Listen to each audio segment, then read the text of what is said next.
Guys, আসসালামু আলাইকুম, welcome back to my another blog. তো এটা হচ্ছে জিসান ভাইয়ের মোবাইল, আমি জানি। তবে আমি জিসান ভাইয়ের মোবাইলে আজকে ভিডিও করতেছি, তার কারণ হচ্ছে জিসান ভাইয়ের সাথে আজকে একটা প্র্যাঙ্ক হবে। জিসান ভাই কিন্তু আপাতত রুমে নাই। আর এটা হচ্ছে ঘোষ প্র্যাঙ্ক। এই প্র্যাঙ্কটা হচ্ছে একটু ভূতের হবে, মানে একটু ভূতের হবে। তো এই প্র্যাঙ্কটা হচ্ছে আমরা আজকে জিসান ভাইয়ের উপর করবো। তো আমার সাথে আছে মেহেজাবিন। রে সামনে। তো ও আসলে ভিডিওতে আসতে চাইছিল না, আর আমার পিছনে হচ্ছে ক্যামেরা একটু অন করে রাখছি। তার কারণ যেহেতু ভৌতিক প্র্যাঙ্ক করবো, তাই মেজাবিন শোনো, আমি যখন জিসান ভাই যখন আসবে, তুমি জিসান ভাইয়া যখন আসবে দরজা খুলে, তখন তুমি এখান থেকে নিচে নেমে জিসান ভাইকে ভয় দেখাবে, ঠিক আছে? সো লেটস গো, আমাদের কাজ শুরু করা যাক। যখন জিসান ভাই আসবে তখন আমি জিসান ভাইকে ডাক দেবো। তো রেডি ওয়ান, মেজাবিন তুমি রেডি হয়ে থাকো এখানে।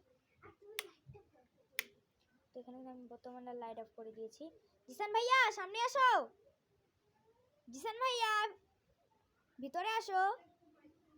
আরে দাঁড়াও দাঁড়াও দাঁড়াও। তো জিসান ভাইয়া কিন্তু অনেক ভয় পেয়ে গেছে গাইস। তো কি হয়েছে তোমার? অন্ধকার ওর মুখ পুরো আটা কালো ছিল।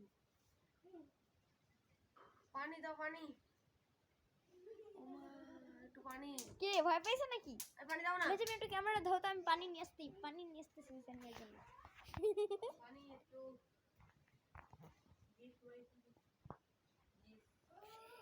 গিভ ওয়াটার,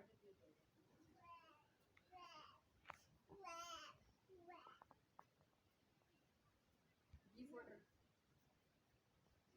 ভয় পাইছো নাকি? হ্যাঁ, অন্ধকারে ওর মুখটা পুরো ইয়া ছিল, কালো ছিল। ভয় পাইছো নাকি?